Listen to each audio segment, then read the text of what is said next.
Welcome back to the interconnectedness of things. I'm your host, Emily Nava, and this is episode 3 of our 5-part series where we unpack the life cycle of work, more specifically work in government agencies. Because when teams are stretched thin, the only way to scale responsibly is to structure how work moves. And that means standardizing from the very beginning at intake all the way through digitization, which is the second phase, and now at the third phase, workflows. I'm joined today by my co-host, Dr. Andrew Hutson. I have a question for you. Lay it on me. How do you adapt workflows when you don't have the staff numbers you had before? This is a common question coming up with a lot of our customers, isn't it? Yeah, seems like the staff they had before is not the staff they have today. And so it really calls into question the application and design of workflows. So one, dollars to pesos, you probably don't have a predictable series of steps that some work needs to travel along over time across various parties to complete in a predicted state, right? Right. What you have is stuff gets assigned, people do the best they can. You don't hear about it until someone complains, and then realize nothing was done. And then you go, oh no. What happened? Where did it break down? Where did it break down? How do we fix this? So folks are now looking at those situations where there's just a black box of work getting done that they want more insight into. But then also they want rudimentary steps handled by the computer to free up time for the folks who remain to get done what they want. I was asking on a call today with some folks and confirming that the mission doesn't change just because there was deferred retirement. Right.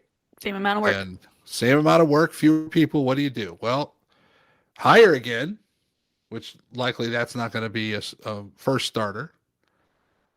Or two, how can I leverage tools to reduce my involvement in the work? Which means you can keep the same scope of work with fewer people because of the use of technology. But it would also mean that if more people came on, that would be a linear growth, if not a multiplier of production each person could take on, which is always good and what's important. And then that final thing is not all of this work is busy work. It affects real people. It affects their lives, affects their livelihood. And so the more effective and efficient you can be with the work that needs to be done, the more you're showing up in the right way for American citizens, which is a big core part of every federal worker I've met, is their devotion to serving them citizens. They take what they do seriously. So how can I show up in the same way to take it seriously? Well, the first is take AI out of the equation just for now. How? But wait, AI is the magic button, right? Everyone needs AI. You know, even the magic beans from Jack and the Beanstalk had a negative impact. So, we're going to be smart about it, Yeah. Okay. But we're coming back to it. We'll come back to it. We're not saying no. We're just saying, not yet. Most workflows are linear, sequential. We call them simple sequential here internally. And one person is typically involved. If anybody has been part of a team, workflows like that immediately fall into a bottleneck because they don't account for different states. And the number of people that could be involved aren't connected to the workflow. And so if that one person is out or Yep. retired, Hmm. then that workflow Uh, stops. or even they initiated it and the workflow stalled because it didn't get the next step to proceed. Hmm. Like that stinks, right? Another bottleneck. So taking a more sophisticated approach, the best thing is to think about a state machine workflow where the work can move across different states and follow a staged process where it can go back and forward within that state until everything is properly addressed and then the work is done. So when This you is say different. state, Mhm. an example of that could be in review or in Exactly. progress. Is So that what think you mean? about approvals, right? You're in a draft, you're in a review, you're in a finalize. Those are different states, and Okay. the document or documents or simply the task or metadata reflects what stage it's in, um, and can move the item back and forth between those stages in a more sophisticated way, which is great, but still can create bottlenecks with one person involved. Okay, so next stage from there is each state has a different person. Hmm. Well, that helps out because it spreads the work a little bit, but maybe each state then gets its own bottleneck. So the pinnacle, in our view, is what we built with our swim lane business process notation. So what that means is, rather than assigning a person to a set of tasks, a role is assigned, and Ooh. many people can be added to that role to serve to eliminate the assignment bottleneck. Then, if you have the different states, well, that eliminates the simple sequential bottleneck. Hmm. And if each role has multiple people, then there's no state or stage that can get a bottleneck either, because you have roles that are assigned to it that can be distributed. Uh, what that means in practice sometimes is got a 5-person team and it used to be guardrails up for each of the roles. It's going to collapse and every person can perform every role as needed. Doesn't work for every workflow that's out there. There might be some strict guidelines, but it certainly opens the door for productivity, as long as you record what role that person is performing so you know to what they were assigned and for auditing and tracking purposes. Hmm. So all that is sans AI. Yeah. And a lot of times a manager is doing this manually. Mhm. So it's great to kind of progress through those levels of maturity. There's nothing wrong with starting with simple sequential, but you'll quickly find out it's limited. And so then you go to state machine, and then you'll find, oh, I'm still finding bottlenecks. So then you mature up to state machine plus role based assignment and realize, ooh, this is a great state. Okay. So you've gone through that evolution with your workflow, or maybe you were more daring and said, let's skip to the end of this chapter. Okay. Hmm. And now you're looking at the burden of each of the steps. So what do you think you do then? So you've got to remove the bottlenecks, but man, it's still too much volume coming in. You evaluate the capacity of my team, of your Mhm. team.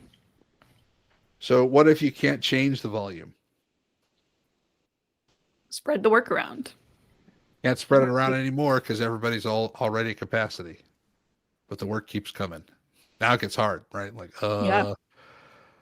Like I'm I the guess you just burn mathematician. out. Yeah, you can burn out. That's one option. You can just let things sit. Option two. Hmm. Um, I don't think either of those are satisfactory to anybody No, and it does because the not. mission. yeah, the mission doesn't change, right? Right. So you're failing the mission at that point. Oh no. Now you get fatigue and you get depression and you get self-questioning and then it just starts to spiral down this water drain of despair. And that's the episode, everyone. And scene. Okay. Uh in reality, if that happens, it's not good. So Yeah. something's got to give. Mhm. And I'm the mathematician, but like when the numbers don't add up, you got to do something else. Yep. Nava was teaching me that earlier today. She ran the numbers.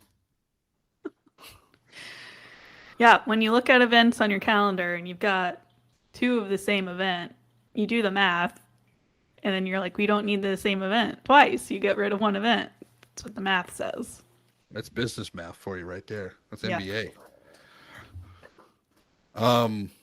So agentic AI. Can we pull it back in? Yeah. Okay. Please.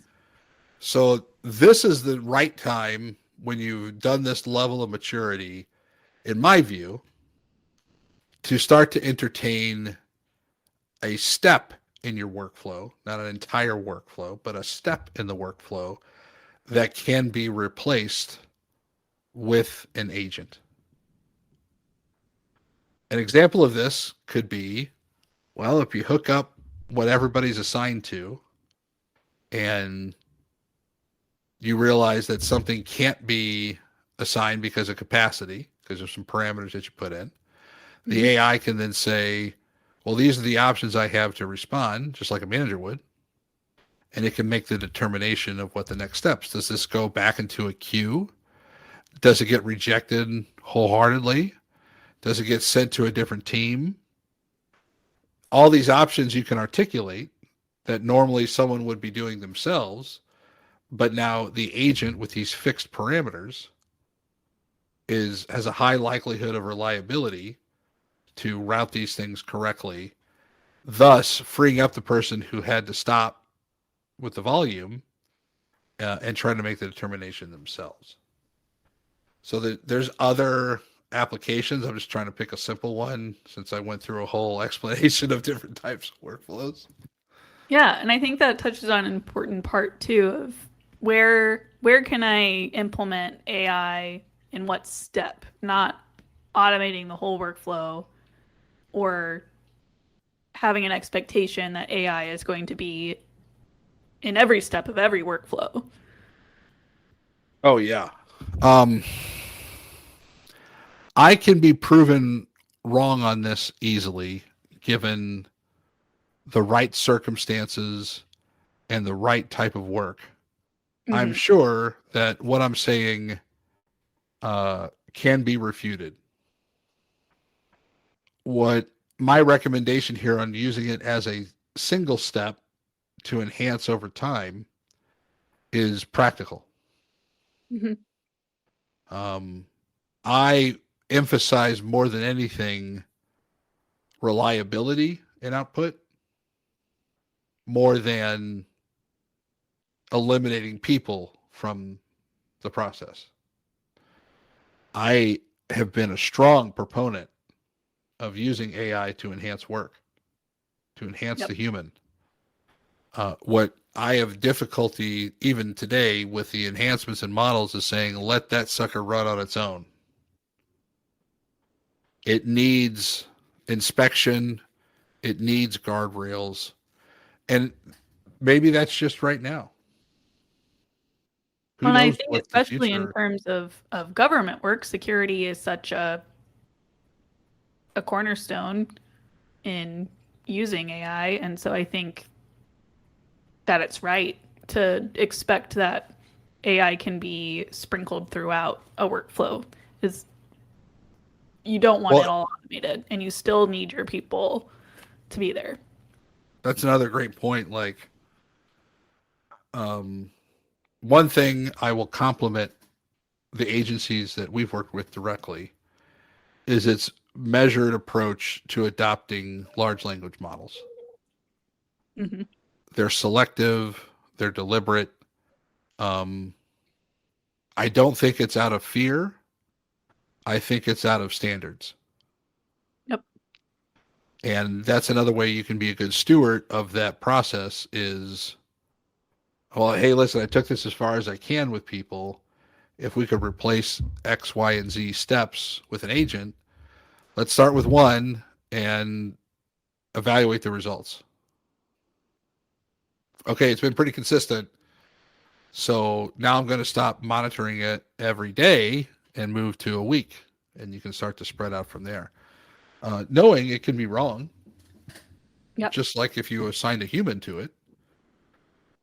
Uh, but it does free up some time from humans in the process, which to me sounds like a great application. Like I'd set up for that. I agree. And it's lessening the burden of your staff. And Right. And in a world where you have the aspect same amount of work quality. with fewer people, Mm-hmm. that's where you find that time. Exactly. The vectors that we talked about in the last episode, that helps with this. Helps you get similar products based on the prompt that you give it and the stage in your workflow. And the structuring of that intake helps out with this too. With or without the agentic AI, workflow benefits from predictable structure. So you can do an unattended trigger to a workflow based off of something that comes into the system matching certain criteria. Oh, I can trigger automatically. That's not AI. It's just a rule that you set up. Mm-hmm. Well, that's cool for kicking off workflows easily. So a lot of this can benefit with or without any type of AI added in. And when you do add it in my opinion, it should be deliberate and targeted. I agree. I agree with that. Again, I'm going to ask the same kind of question I have been the last 3 episodes. If you haven't listened to the last 2 episodes, I highly recommend. We're starting from the first stage of work, which is intake. Then we moved into how you organize your documents. And now we're how do you keep that work moving through workflows. So I'm an agency leader. I've got my standards. I've got intake all figured out. I've got my documents organized. What questions should I be asking about my current processes or workflows if I'm left with less staff than I had a year ago? Well, where a lot of folks are coming to me directly now is they're realizing the bottlenecks. They may not use that terminology, but they're realizing, hey, this has taken way longer than it should, Work or stalling. it's going slower than we can accept because the work needs to keep on a schedule. Mm-hmm. So when those problems arise, that's an easy trigger to look at workflow. Another part would be I'm losing where the work is. Yep. So I want a way to track that something is out there and a system that can tell me what stage it's in, so I can have some intervention as I see fit. So just greater insights into the work is aided by workflows. So Right. how do we package up the info that they need and at what stage? Um, there needs to be approvals and something cycles through approvals at another stage. And then we need a knowledge base that can inform past or future decisions that are extremely similar to past decisions. And that's So where then, vector embeddings come in. boom. So you circle that all back around to I have a structured way of getting the data in. I have the ability to OCR the documents. I can create vectors. Now I can leverage that as part of a workflow to say, hey, I've done this before, pretty similar. I'm going to take the same approach this time to have more predictability in what we approve. All that stuff starts to fit together, and your investment starts to pay off. And your staff is happier because they're not doing 5 jobs at once. Oh man, yeah, of course. Can't believe I didn't say that. Oh, glad you're on this. Morale. Um, that's what it's all about. Maintaining morale, making work less burdensome, and thoughtfully and strategically involving AI where it makes sense. Approved. Perfect. Any last thoughts on workflows before we move on to the next phase? Yeah, do more of them. Do more Pay workflows? yourself back. Yeah. Yep. Use workflows as much as possible. And I like this phrase of pay your future self back. And you start automating stuff like you're going to be amazed. Oh my gosh, I know everything that's going on. I know everything is where it should be. I'm able to intervene if something is anomalous, hmm and I'm able to do that in like a couple of minutes. And it's not living in my email inbox, or it's not living on this 20-year-old spreadsheet that Mm-hmm. keeps being added on to. Now everybody knows about it, and I can go to the beach. Yep. And that's really it. Is your staff is free to take some time off They're if happy. They can get on the boat and see a horizon for once, yep. you And the know, work doesn't stop, just keeps and, going. and no one has to stress that the work is stopping. Right. Alrighty. Well, thanks for chatting with me about workflows here. Looking forward to our next episode where we talk about once the workflow is finished, what happens next? Record keeping, tracking, auditability, tracking the performance of just workflows in general, and how AI can help or hinder that phase of the workflow. So if you found this episode to be helpful, please share it with your network, and we look forward to seeing you in the next one. Thanks.